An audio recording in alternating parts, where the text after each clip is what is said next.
Vamos dar uma olhada de perto na economia do Japão. Existe uma espécie de bomba-relógio prestes a explodir por lá, e o impacto pode ser, na verdade, global. E tudo começa com uma pergunta que, olha, parece até meio dramática, mas que os mercados financeiros já estão começando a se fazer. Será que o Japão tem o poder de quebrar o mundo? Para a gente ter uma ideia, vamos imaginar um cenário. Fim de 2025. Uma coisinha pequena, uma mudança mínima nos títulos do governo japonês. E, de repente, isso vira uma nova segunda-feira negra.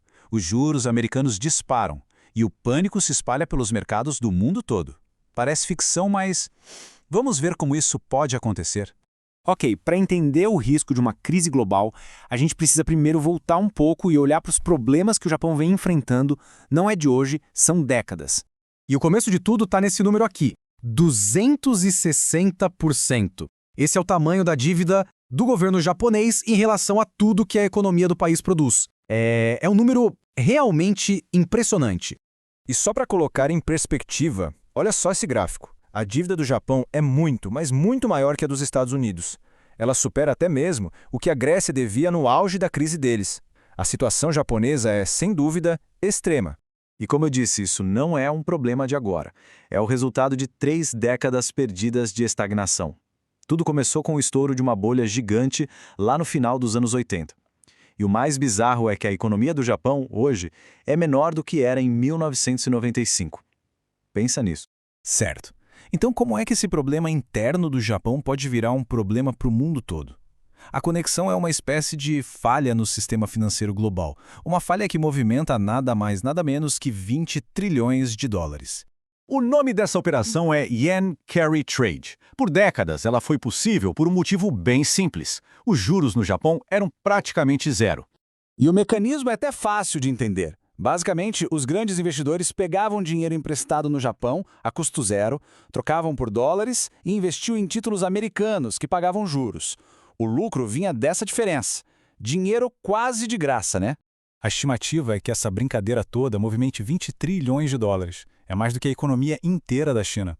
E esse dinheiro todo estava financiando, meio que por baixo dos panos, desde a dívida do governo americano até várias bolhas de ativos pelo mundo. Bom, para essa engrenagem de 20 trilhões de dólares funcionar, uma única coisa precisava ficar como estava: os juros zero no Japão. Mas, depois de 30 anos, em 2022, isso finalmente mudou.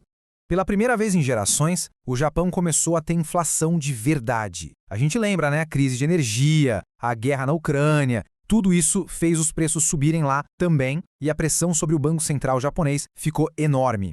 E é aqui que a coisa complica de vez. O Banco do Japão caiu numa clássica armadilha da dívida.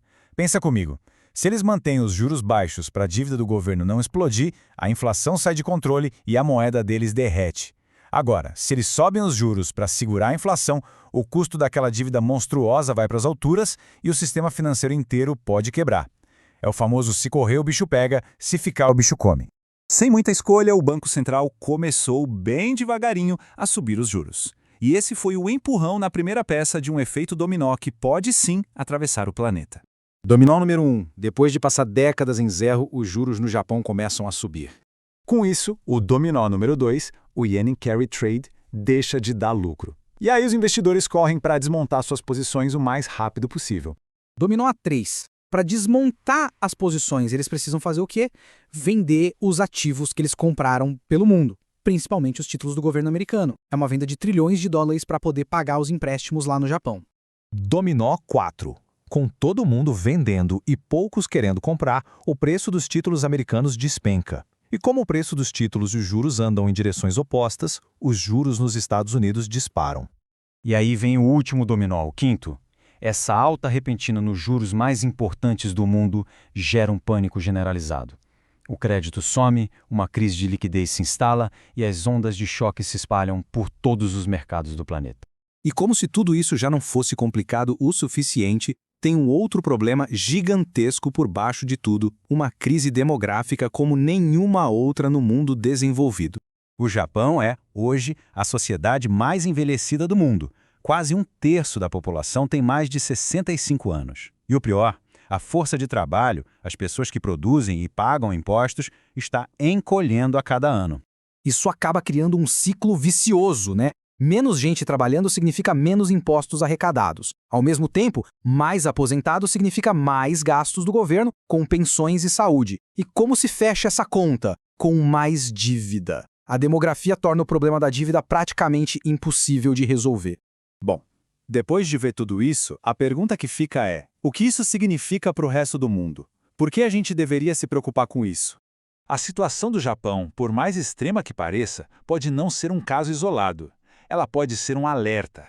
Muitas das grandes economias do mundo estão, de certa forma, seguindo um caminho parecido de endividamento. E isso nos deixa com uma última reflexão que é fundamental. Será que o Japão é uma exceção ou ele é um vislumbre do futuro que nos espera?